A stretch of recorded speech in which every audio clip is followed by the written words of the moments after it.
Bom dia, gente. Bem-vindos. Mercado Aberto no ar, 8 da manhã, sexta-feira.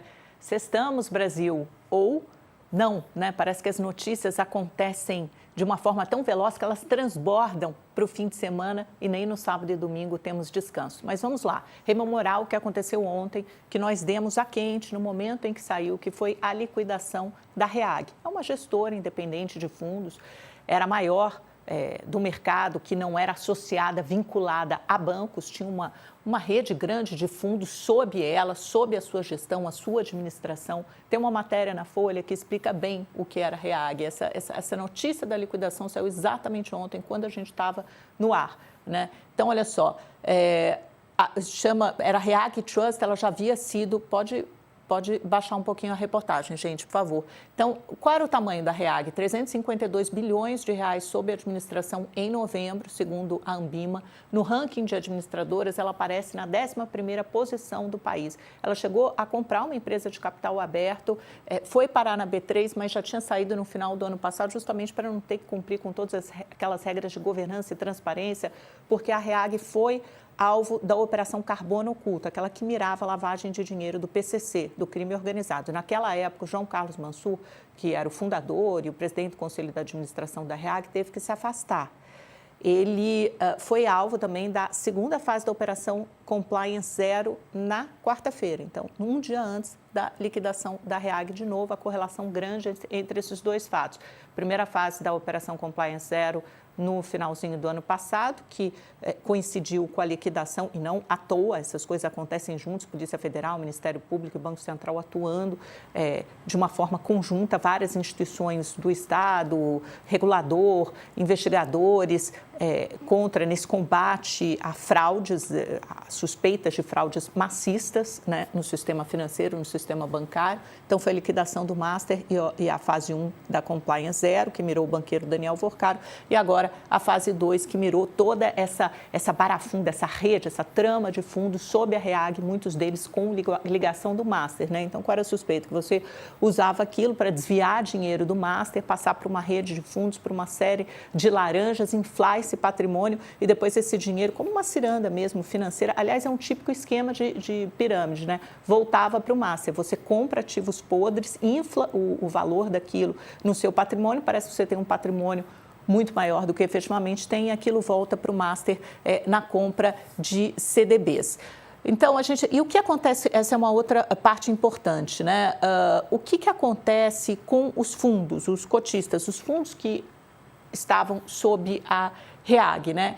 Na verdade, nada. Os fundos administrados pela instituição ficam congelados, mas eles não são encerrados, porque você tem um conjunto de ativos que pertence aos cotistas e não à REAG. Então, você precisa de uma outra administradora para esses fundos. Ocorre que muitos fundos desses são fundos provavelmente de papel, inexistentes, que eram usados para fazer esse desvio mesmo de recursos, esse desvio de dinheiro. Aí, passando para as reportagens do UOL, a imprensa está avançando rapidamente, com muitos braços, vários veículos de imprensa fazendo o mesmo trabalho conjunto e tentando avançar sobre essa rede misteriosa e super entranhada dos negócios ligados a Daniel Vorcaro, ao Banco Master, que espalhou seus tentáculos também pela REAG. Teve o Nelson Tanuri, um outro empresário famoso na Faria Lima, por sua agressividade, comprar empresas em dificuldades, tem participação em empresas de vários segmentos, também foi alvo da Operação Compliance Zero na quarta-feira. Então, a nossa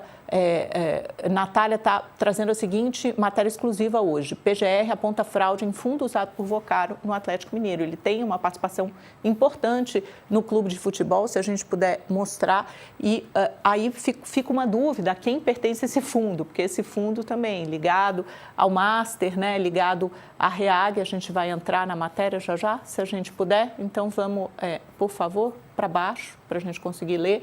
O pedido de busca e apreensão que levou a operação anteontem sobre o Banco Master aponta uma confusão patrimonial no fundo ligado a Daniel Vorcaro, dono do Master, que investiu 300 milhões de reais no Atlético Mineiro. O Astralo 95 está entre os fundos que, segundo o BC, teriam sido usados para desviar dinheiro do Master. Aí, de novo, né, um fundo que pertence a outro e você não sabe exatamente quem é o controlador desse fundo, que no fim, acho que tem um quarto da participação aí na dona do Atlético Mineiro. Tem outras reportagens com esse mesmo teor no UOL, eu recomendo que assistam. Ontem também teve uma reunião no Palácio Planalto, totalmente fora da agenda, aconteceu às 10 da manhã, 11 da manhã, foi até uma reunião extensa com várias figuras importantes, desde o ministro da Fazenda, vice-presidente Alckmin, foi convocada pelo presidente Lula, mas teve as participações de diretor-geral da Polícia Federal, André Rodrigues, imagina, presidente do Banco Central, Gabriel Galípolo, e o presidente em exercício, né, porque é o vice-presidente, na verdade,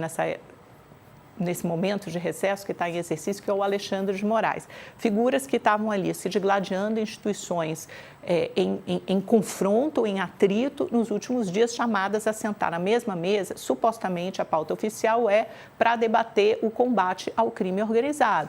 Mas não foi isso que saiu da primeira reunião que participou o novo ministro da Justiça, Wellington César Lima e Silva. Ele acabou admitindo, pelo menos pela manhã, depois ele se corrigiu à tarde e adaptou o discurso dele para ficar alinhado com o da SECOM, da Secretaria de Comunicação do Planalto. Mas, num primeiro momento, ele disse que o Banco Master foi o eixo da discussão. E óbvio que foi, porque aconteceu um dia depois da Compliance Zero, a segunda fase, e no dia seguinte em que o Toffoli tomou uma série de medidas para afastar e para admoestar a Polícia Federal, e à noite teve um encontro do Galípolo com o diretor da PF, André Rodrigues. Vamos ouvir o que o Wellington disse, né? Porque antes ele falou que foi o Master foi o eixo principal, e depois à tarde, numa segunda entrevista coletiva, numa segunda manifestação, ele voltou atrás. Não, pode até ter sido mencionado, mas estávamos lá imbuídos de um espírito de coordenação no combate ao crime organizado. Contorno que o problema da criminalidade organizada assumiu no Brasil não é tarefa apenas para o governo. Não é tarefa apenas para o Executivo. O Ministério Público Federal, os Ministérios Públicos Estaduais, a presteza na resposta jurisdicional do Judiciário, além de todos os órgãos que integram o Executivo, sem dúvida nenhuma produzirão, presidente, um tipo de coordenação, de sinergia à altura do desafio.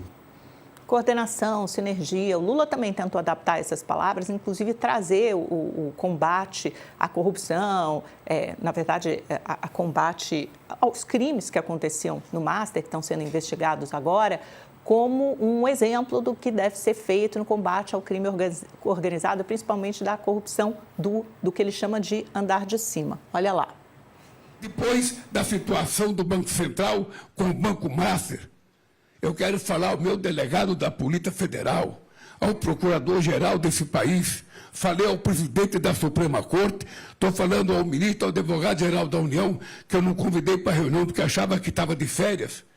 Mas hoje nós fizemos uma reunião para dizer o seguinte: nós vamos mostrar que o Estado brasileiro vai derrotar o crime organizado. É um discurso eleitoral, não tem nenhum trabalho coordenado entre essas instituições. Pelo contrário, elas estão brigando por espaço, estão brigando por competência, estão brigando por poder, tem uma operação abafa em curso para não investigar o Master. Então, elas estão em claro confronto e conflagração. Mas o Lula quer fazer disso um discurso eleitoral de combate ao crime organizado, pegando naquilo que é um dos seus flagelos, que é um dos seus pontos mais fracos e sensíveis na campanha eleitoral, que é a segurança pública. Com isso, vou chamar um rápido intervalo comercial para quem nos acompanha pela televisão, mas fique aí, porque já tem entrevista importante sobre esse caso Master. Só um minutinho. E você que sai conosco no YouTube, vamos olhar os mercados, gente, porque o pessoal no mercado financeiro não estava nem aí, pelo contrário, entendeu essa liquidação do Banco Master como um grito aí de independência, de autonomia do Banco Central, uma demonstração de força, de que vai seguir preservando e cumprindo as regras, seguindo as regras do sistema financeiro, zelando pelo sistema financeiro. E está aí o que aconteceu com o índice Bovespa. Chegou um novo recorde intraday, passou dos 166 mil pontos e fechou com uma alta pequena de 0,26%, mas um movimento, um giro de capital importante e novo recorde, 165 mil. Então, a gente saiu daquele momento do Flávio's Day, no final do ano passado, quando o Flávio Bolsonaro anunciou sua candidatura e levou ao mau humor dos investidores no final do ano. O Ibovespa vinha de uma série de recordes E aí refreou, recuou e agora começou o ano muito animado, muito capital externo, muito capital estrangeiro entrando também naquela operação que a gente sempre comenta aqui de carry trade, se beneficiando dessa arbitragem dos juros mais baixos lá fora e muito altos no Brasil, investidores seguem animados. E aí, no dólar, aconteceu um movimento oposto, queda de 0,62%, apesar do dólar ter se fortalecido ontem no mercado em relação a outras moedas mundiais. E aqui, ó, R$ 5,36 foi a cotação de ontem. Vamos dar uma olhada nos mercados em geral hoje, aproveitar já para passar pela Ásia, um dia negativo de realização de lucros em Tóquio, Hong Kong e Xangai, leves baixas, perto de 0,30%. E aí, passando pela a Europa, em que a geopolítica dá o tom do mau humor dos mercados europeus, o conflito aí em torno da Groenlândia, os Estados Unidos querem comprar, ameaçam invadir, e depois de uma reunião com autoridades da Groenlândia, da Dinamarca e americanas na Casa Branca, Washington, D.C., não saiu assim, nenhum acordo, não foi feito nenhum avanço, até porque Trump já deixou claro, continua com a ambição dele. Então, todas as bolsas em baixa hoje, Paris, Londres, Frankfurt e Madrid amanhecem o dia com mau humor.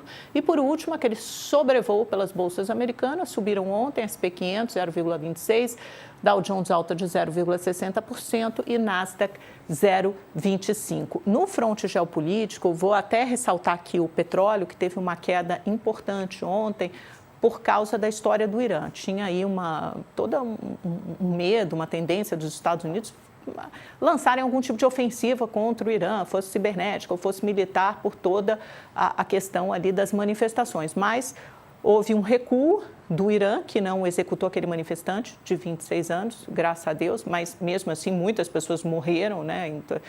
Quase 3 mil, mais de 2.500 manifestantes, um verdadeiro massacre. Depois houve um blackout da internet e aí houve esse massacre. Para o resto do mundo não ver, mas a gente sabe que aconteceu.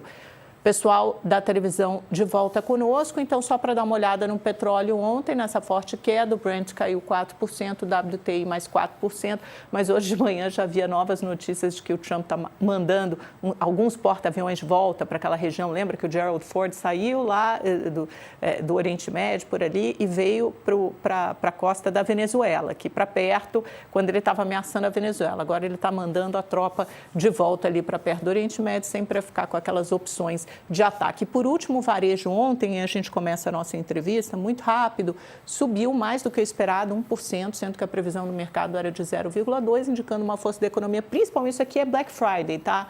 Por conta, principalmente na Black Friday, é o dado de novembro.